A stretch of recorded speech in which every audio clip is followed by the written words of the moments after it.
Welcome to Everyday Economics, the podcast that helps you learn about the economic world happening around you every day. I'm your host, Chris Krug, CEO of the 501c3 nonprofit, nonpartisan Franklin News Foundation.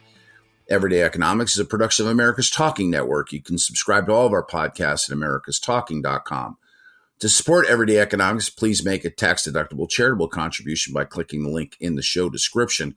We are recording this episode on Friday, May 24th, and joining me as always, Dr. Orphe Divounguy, PhD economist. Dr. O, the Federal Reserve gets together and has a conversation, and then they release what amounts to be a summary in the form of meeting minutes. And the Federal Reserve got together April 30th, May 1st, and it was just this week, I believe it was May 22nd, that the minutes were released. What is in the minutes that you find particularly interesting? Well, yeah, I mean, let's just start with the data, right? So I think everyone at the Fed has acknowledged the fact that inflation has remained stickier than previously thought, right? In the first quarter of this year, we had numbers that kind of maybe even suggested that inflation was reaccelerating.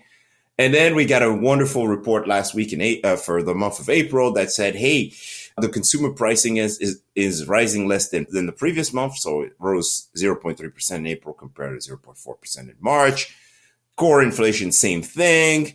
We see a slowdown again in April, right? For the first time in 2024, we see a slowdown in the pace of price increases. So wonderful. But the truth is it's still very high.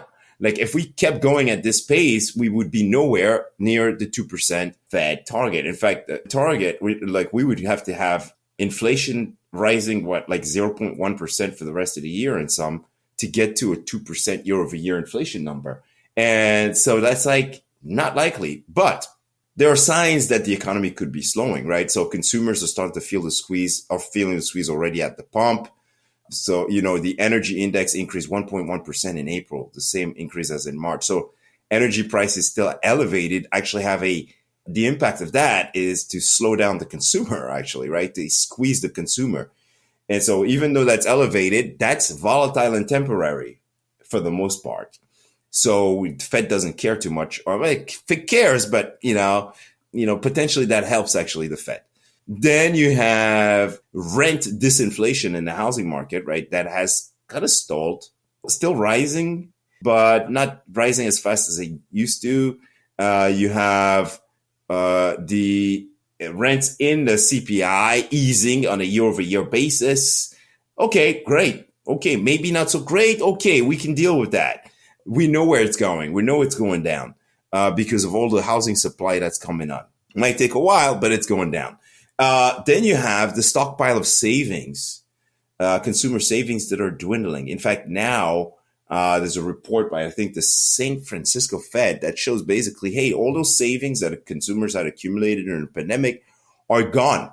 And of course, that means basically the consumers basically just like helped supported by the labor market. The consumer is also facing higher credit card and auto loan debt and higher debt servicing costs. All of that stuff are squeezing the consumer on both ends of the budget constraint. So yeah, potentially dragging down inflation in the months to come, right? A slower consumer, less retail spending. We saw that big drop in retail spending last week in the numbers released last week. All of that stuff, I shouldn't say drop, a slowdown.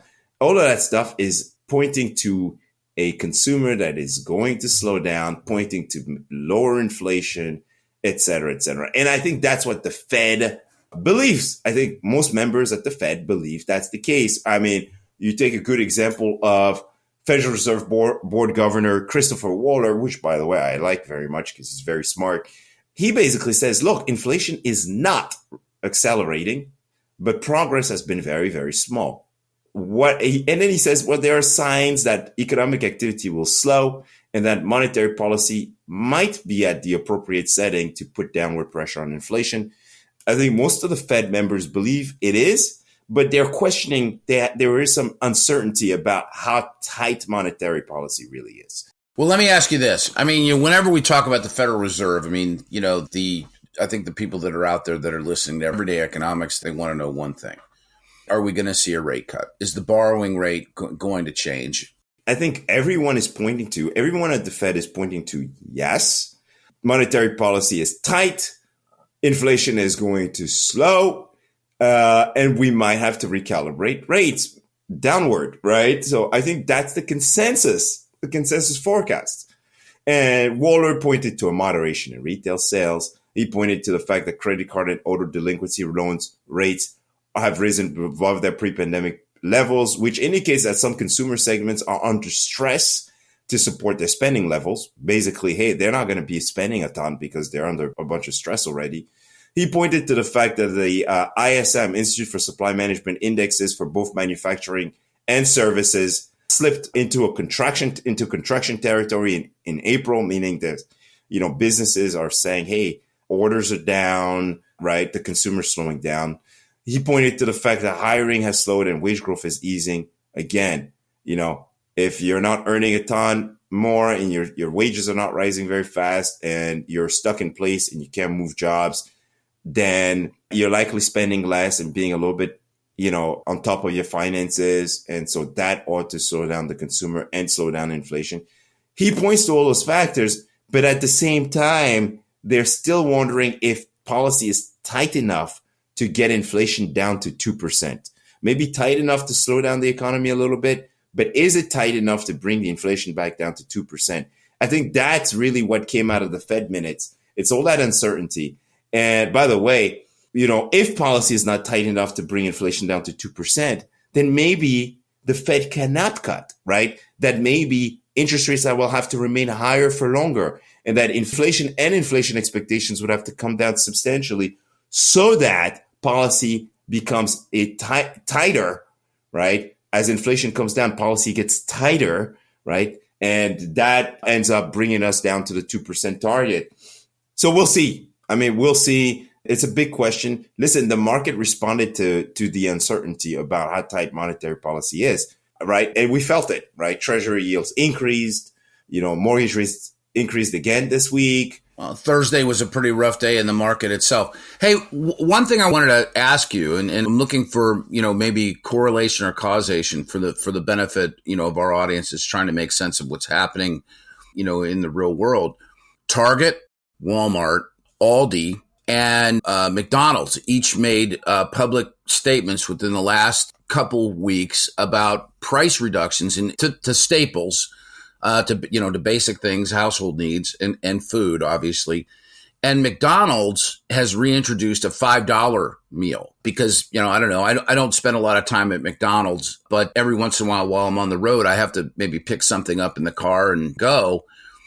Staggering the cost of a trip through the drive-through.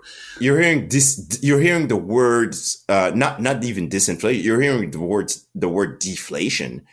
Goods prices falling from a lot of these CEOs, and that's interesting. But I was looking at a chart from one of our buddies on LinkedIn. Put out this chart. Parker Ross has a chart out today or yesterday, where he basically shows that, look, if you take out the housing components of CPI inflation, you basically have inflation back at the 2% target, right? And at the pre-pandemic average, like the 30-year pre-pandemic average, inflation, according to this chart, has fallen, right? Like it's back down a lot. Basically, the consumer is cooled. The economy is cooled tremendously.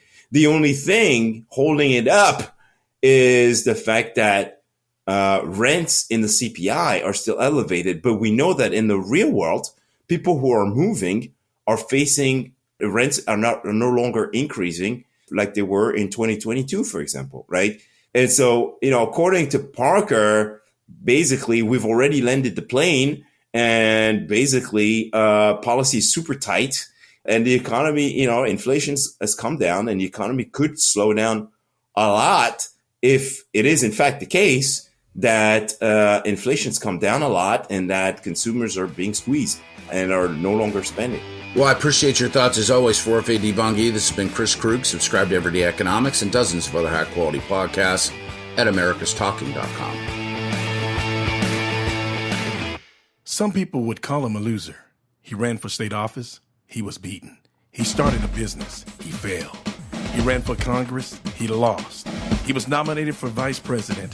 He lost again. But he knew only those who never tried are the real losers. And Abraham Lincoln was no loser. Persistence. Pass it on. From the Foundation for a Better Life at Value.